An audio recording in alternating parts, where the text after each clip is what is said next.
Enfoques e instrumentos de negociación para la gestión integral de recursos hídricos. Presentación. Teoría sobre el conflicto y pautas a tener en cuenta en situaciones de conflicto social. Pautas a tener en cuenta en situaciones de conflicto social. Marcos para la resolución de conflictos, mecanismos de resolución de conflictos y la negociación. Bibliografía básica. Presentación. La resolución de conflictos sobre el agua es un tema cada vez más vigente en nuestros países. Si bien el agua siempre ha sido un recurso escaso, en los últimos tiempos los conflictos sobre este se han multiplicado por diversas razones. Entre ellas, una de las más importantes es la puesta en marcha de políticas liberales que consideran al agua como un recurso, esencialmente comercial. Impulsadas por entidades financieras internacionales, estas políticas están siendo aplicadas de manera inconsulta en los países denominados en desarrollo, lo cual ha ocasionado la generación de conflictos que enfrentan abiertamente a sectores de la población. Unido a ello, el proceso de globalización reúne a sectores disímiles alrededor de un recurso como el agua, de manera que las comunidades andinas que antes compartían fuentes de agua entre sus miembros, recreaban sus culturas alrededor del agua y se organizaban internamente para cuidar este recurso. Hoy conviven con otros grupos de sectores privados y públicos que compiten por el mismo recurso. Ello hace aún más compleja la interacción social, pues no solo se presentan problemas de tipo económico, sino, además, político, cultural y social. En efecto, generalmente estos sectores desconocen este bagaje cultural y social, así como la importancia económica que tiene el agua para los grupos más vulnerables, priorizando una visión más bien economicista y privada del recurso. En este contexto se hace aún más imperativo el conocimiento de los marcos conceptuales sobre la resolución de conflictos que permite entender cómo los grupos sociales ejercen el poder, cuáles son los mecanismos que pueden permitir el diálogo y qué técnicas existen para llegar a soluciones eficaces para los actores sociales. En esta ocasión queremos presentarles un marco conceptual que permita entender el conflicto, identificarlo y analizarlo, así como los métodos de resolución de conflictos que pueden ser de utilidad para abordarlos. Este documento está dividido en 3 partes.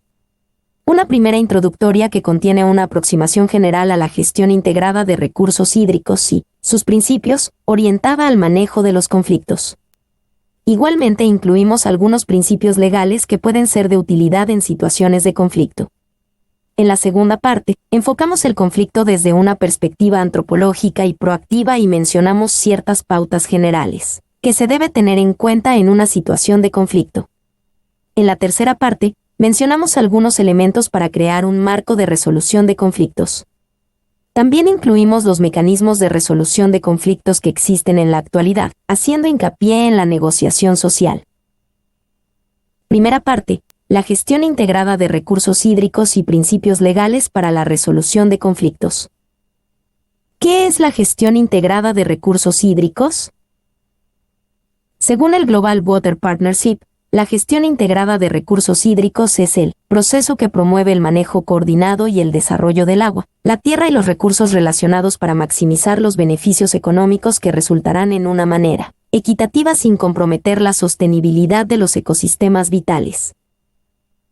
La definición de gestión integrada presupone que este proceso puede producirse entre individuos y grupos diversos como una comunidad, una institución privada, una empresa, /diagonal o instituciones del Estado, estados, etc. Para lograr este objetivo, es decir, para 1. Lograr un manejo coordinado y el desarrollo de estos recursos. 2. Maximizar beneficios económicos. 3. De manera equitativa entre las partes. 4. Garantizando el buen manejo del medio ambiente. Se han propuesto algunos principios que deben tenerse en cuenta en el desarrollo de procesos sociales. 1. La equidad social. 2. La eficiencia económica y 3. La sostenibilidad ambiental. Estos 3 principios pueden servir de base para cualquier tipo de resolución de conflictos sociales. La equidad social implica el acceso al agua. A. Como derecho humano. B. Para garantizar la seguridad alimentaria. C. Con enfoque multicultural y de género. D. con participación social en el manejo local. La eficiencia económica implica a. Otorgarle un valor al agua en relación al interés público. B. El valor, precio y costo de los bienes y servicios que provee el agua. C. Las externalidades del uso del agua. D. Las ganancias producidas por el agua deben ser reinvertidas en la misma unidad hidrográfica. La sostenibilidad ambiental implica a. El uso sostenible del agua. B. Reconocer el agua como un derecho de tercera generación. C. Entender que el agua es el elemento constituyente del ciclo hidrológico. D. Comprender que el agua es el elemento de ecosistemas vitales. E. Reconocer que la cuenca es una unidad de gestión y un espacio para la planificación del agua. Principios legales para la resolución de conflictos sobre el agua. Además de estos principios, existen varios principios legales en relación al agua que han sido incorporados en declaraciones y convenios internacionales y que pueden ser de utilidad al enfrentarnos a una negociación. Por ejemplo, la Declaración de Dublín de 1992 reconoce que 1. El agua potable es un recurso finito y vulnerable, esencial para la vida, el desarrollo y el ambiente. 2. El desarrollo y la gestión del agua debería basarse en una aproximación participativa, involucrando usuarios, planificadores y los que formulan políticas en todos los niveles. 3. La mujer juega un rol central en provisión, gestión y cuidado del agua. 4. El agua tiene un valor económico en todos sus usos y debería ser reconocida como un bien económico. El hecho de resolver un conflicto mediante medios alternativos de resolución de conflictos no debe llevarnos a cometer el error de soslayar estos principios legales o dejarlos de lado. Los medios alternativos de resolución de conflictos no deben ser hojas en blanco ni deben llevarnos a desconocer derechos adquiridos. Por el contrario, estos derechos y principios legales deben ser incorporados en los procesos de resolución de conflictos. Segunda parte. Teoría sobre el conflicto y pautas a tener en cuenta en situaciones de conflicto social. Teorías antropológicas sobre el conflicto. La antropología del derecho ha estudiado el conflicto principalmente de dos maneras, como un hecho social, más específicamente, como una construcción social. En el primer caso, los estudiosos observaron ciertos indicadores, 1, del comportamiento social que configuraban un conflicto. Desde esta perspectiva positivista, el conflicto era un hecho objetivo. En el segundo caso ya no se trata de observar el comportamiento social, sino más bien de desentrañar la forma de pensar de los sujetos, sus procesos ideológicos relacionados al conflicto. Esta perspectiva culturalista se centra en las formas que la gente tiene de entender el conflicto, en las ideas que dan contenido a sus acciones. Se trata de descubrir cuáles son las concepciones sobre el conflicto, cómo se formaron, en qué contextos, mediante qué procesos y a qué fines responde. La aproximación positivista al conflicto ha ido evolucionando. Los primeros enfoques se centraban en la función social que cumplía el conflicto y en el efecto que tenía en la estructura social. Posteriormente se desarrolla un enfoque mucho más dinámico denominado procesual, según el cual ya no es la estructura ni la función el objeto de atención, sino que es el sujeto el protagonista y las formas que éste despliega para crear, reconstruir y usar el conflicto con fines particulares. El conflicto pasa a ser un indicador de estrategias subjetivas que tienen como fin la maximización de intereses específicos. El análisis cultural del conflicto contribuye a entenderlo no como un fenómeno estático, sino como producto de la historia de determinado grupo social, y esencialmente, como una construcción social. Greenhouse 1986, Merry 1990, Nader 1990.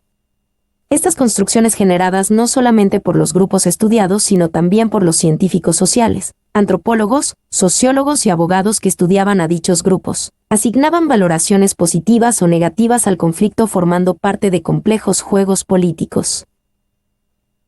Existen casos en los que las concepciones que las partes del conflicto tienen sobre los recursos naturales que están en pugna van a ir configurando paulatinamente un conflicto con características aparentes como la afectación de las relaciones sociales entre las partes.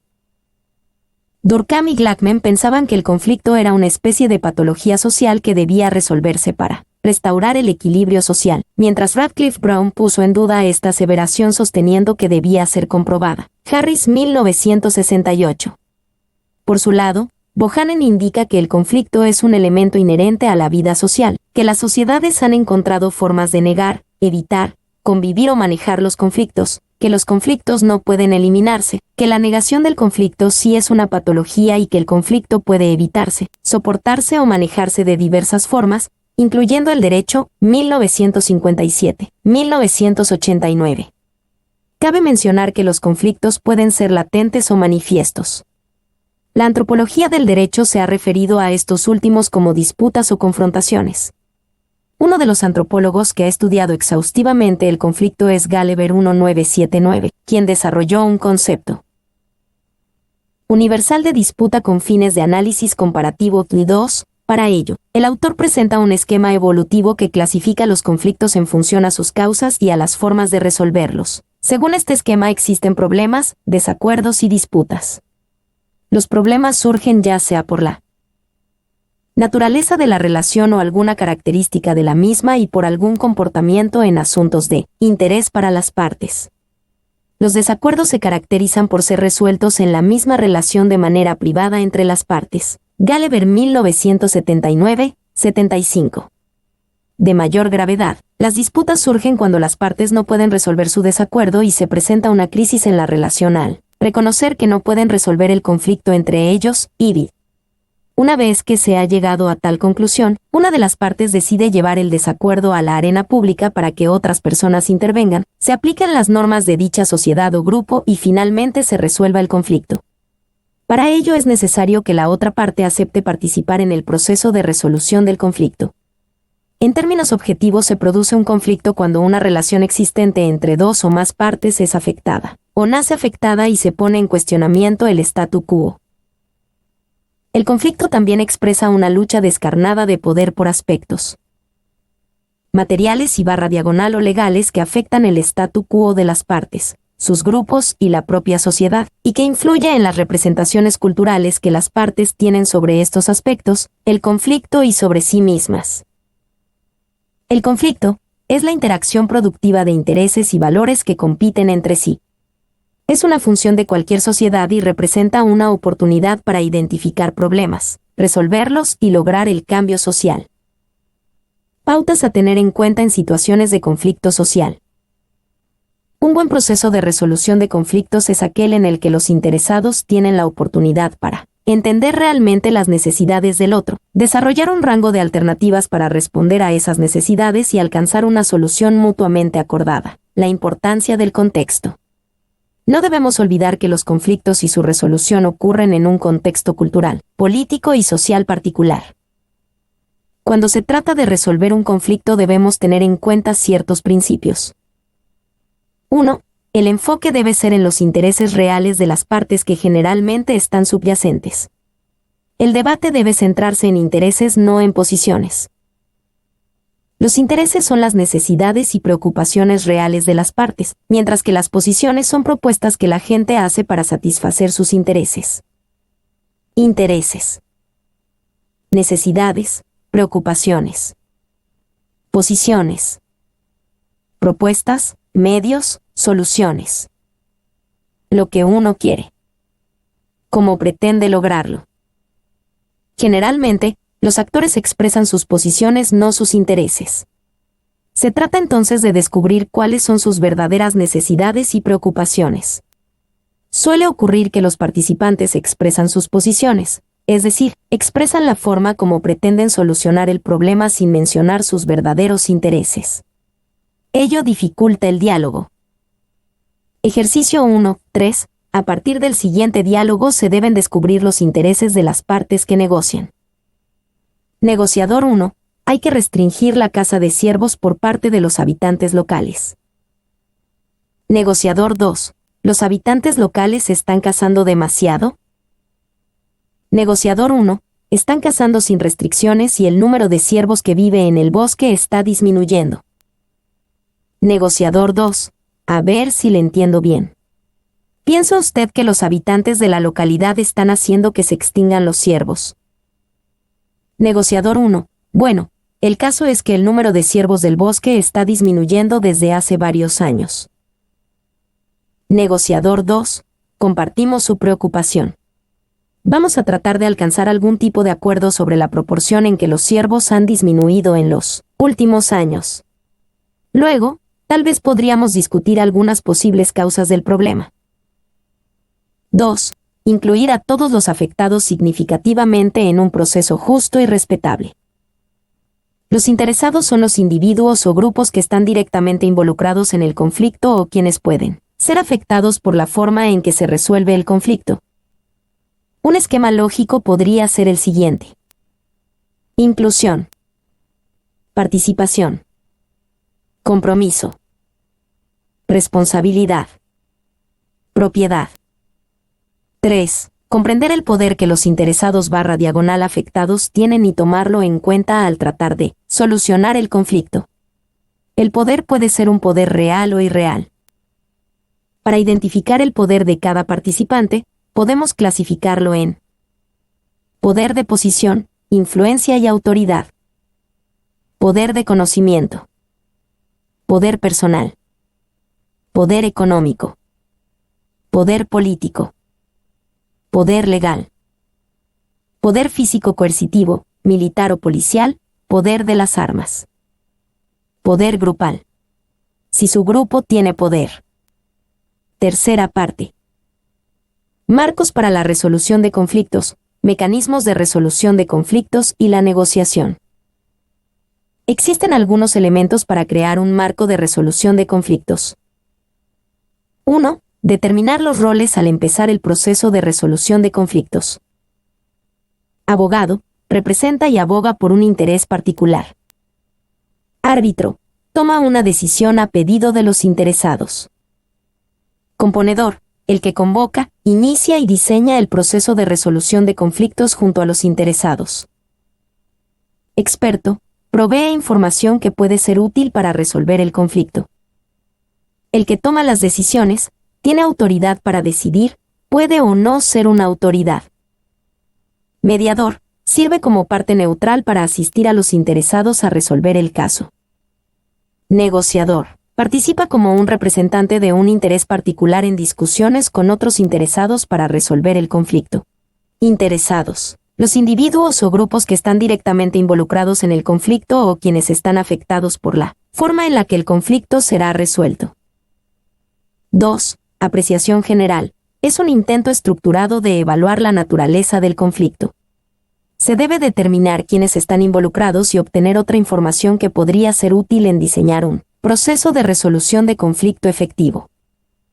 Algunas preguntas que pueden guiar esta fase son: ¿cuáles son los temas del conflicto? ¿Quiénes son los interesados afectados significativamente? ¿Quiénes son sus líderes, los que hablan por ellos? ¿Cuáles son sus verdaderos intereses? ¿Qué quieren y necesitan? ¿Qué posiciones, medios / soluciones, han adoptado? ¿Qué están pidiendo para tratar de cubrir sus necesidades? ¿Qué otras posiciones podrían servir a sus intereses? ¿Cuánto y qué tipo de poder tienen? ¿Cómo podría su poder afectar la estrategia de la resolución del conflicto? ¿Cuáles son sus incentivos y cuáles no para resolver el conflicto? ¿Cuáles son las relaciones entre los interesados? ¿Qué tanto se comunican entre ellos?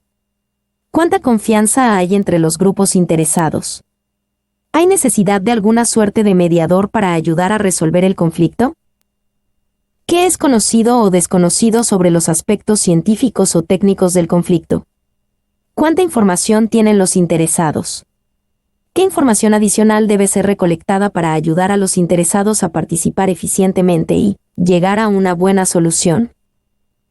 ¿Cuál es el contexto institucional / legal para el conflicto y qué avenidas institucionales / legales hay para resolverlo? ¿Existe algún foro / instancia para resolver el conflicto? Si no, ¿qué tipo de instancias serían más útiles? ¿Qué recursos están disponibles para afrontar el conflicto? financieros/humanos/institucionales. 3. Involucrar a las partes interesadas afectadas. Esta es la fase de comunicación y negociación en la que se hace el intento de encontrar una solución que responda a los intereses reales de los interesados. 4. Implementación y evaluación. En esta etapa las soluciones son implementadas y evaluadas. Luego, suele ocurrir que el proceso se repite a medida que se identifican más temas y ocurren más conflictos. Mencionaremos algunos elementos que debemos tomar en cuenta en esta etapa. Prepara un documento explicando o formalizando el acuerdo. Puede ser formal o informal. Deje que los interesados se familiaricen con los documentos acordados y trabaje los problemas que se presentan antes de firmar los acuerdos. Mantenga informados a todos los que participaron y sus representados sobre la negociación. Desarrolle un entendimiento del contexto institucional para el conflicto y las posibles avenidas para formalizarlo.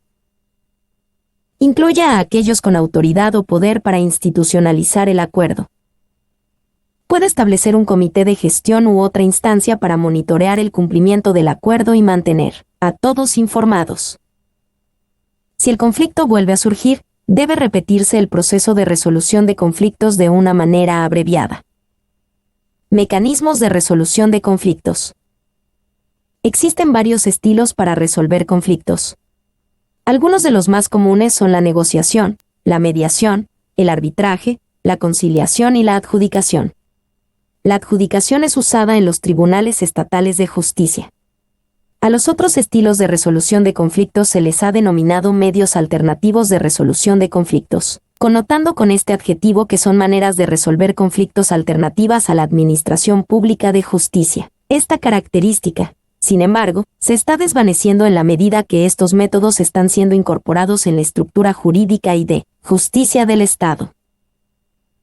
Presentamos brevemente las características de cada uno de estos métodos. Empezaremos por aquellos que no son coercitivos y que dejan más espacio para la decisión de las partes. 1. La negociación. Es una forma de resolver un conflicto mediante la que las partes intentan llegar a una decisión conjunta en asuntos de interés mutuo y en situaciones conflictivas donde tienen desacuerdos. No implica la participación de un tercero. Solo participan las partes y sus representantes. Estas tratarán de buscar un acuerdo y presentarán propuestas para ello. Es un proceso privado. No tiene carácter de cosa juzgada. Las decisiones son tomadas por las partes. No es de obligatorio cumplimiento. 2. La mediación. Es un proceso de negociación más complejo que implica la participación de un tercero que no es una de las partes.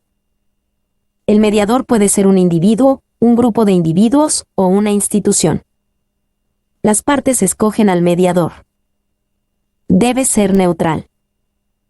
No debe hacer juicios, ni tomar decisiones vinculantes para las partes. Es únicamente un facilitador. Actúa para ayudar a las partes a llegar a un acuerdo consensual. Puede usar la persuasión y mejorar la comunicación. Las partes deciden si aceptan sus sugerencias. 3. El arbitraje es un proceso cuasi judicial que vincula a las partes con un árbitro. 4. Es la labor de un tercero, OS, a cuya decisión otros se someten. El árbitro es escogido por las partes, salvo excepciones.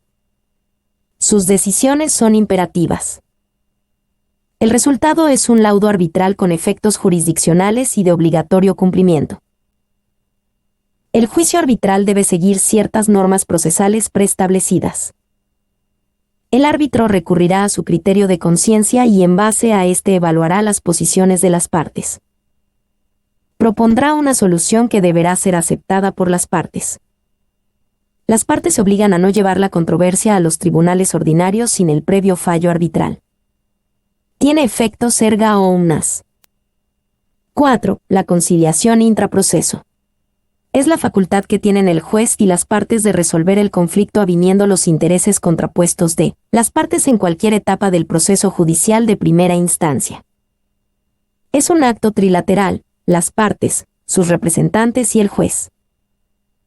se lleva a cabo dentro de un proceso judicial antes de la segunda instancia. En el Perú es obligatoria. 5. Las partes pueden rechazar la decisión o fórmula conciliatoria, pero si la fórmula establece derechos iguales o mayores a los de una sentencia previa, se impone una multa pecuniaria por rechazarla. Tiene efectos de cosa juzgada. 5. La conciliación extraproceso. Es un camino previo al proceso judicial y también implica la participación de un conciliador, las partes y sus representantes. Los conciliadores pueden ser funcionarios de la administración pública, abogados, otros profesionales o cualquier persona con ciertas habilidades. El conciliador es escogido por las partes. El objetivo es evitar un proceso judicial. Materias: derechos disponibles de las partes, alimentos, régimen de visitas y violencia familiar, y cuantía de la reparación civil derivada de la comisión de delitos. Implica una intensa persuasión. El resultado es meramente privado, inter pares, confidencial. Las partes pueden rechazar la decisión o fórmula conciliatoria. En el Perú, a partir del año 2000 la conciliación extraproceso es un requisito previo a ciertos procesos judiciales. En ninguno de estos casos, las partes deben renunciar a los derechos o garantías de justicia establecidos en la Constitución. Además, en todos los procesos de resolución de conflictos puede incorporarse principios legales para un manejo equitativo, eficiente y sostenible del agua. La negociación. Junto con la adjudicación, el arbitraje, la mediación y la salida unilateral, la negociación es un método de resolver conflictos. La negociación no está necesariamente en la escala más baja de la jerarquía de los modos de resolver conflictos. Gallagher 1979, Komarov y Roberts 1981. La evidencia empírica señala que los usuarios de estos métodos recurren a varios simultáneamente o indistintamente, sin considerar que exista alguna jerarquía específica. El proceso de la negociación supone un acuerdo preliminar de las partes para someterse a este tipo de mecanismos de solución del conflicto. Una vez que se ha llegado a este acuerdo inicial, las partes buscan una arena de confrontación, definen una agenda y los temas de la disputa, exploran las diferencias que los llevaron al conflicto y los límites de la disputa, van reduciendo las diferencias y los temas que realmente les interesan, empiezan a debatir, pueden llegar a un resultado y hasta pueden afirmar simbólicamente el resultado sobre los temas discutidos. Como resultado de este proceso, las posiciones iniciales de las partes se modifican, así como también las características de su relación. Ello no significa, sin embargo, que el conflicto culmine, pues este puede durar más allá del campo específico de la negociación.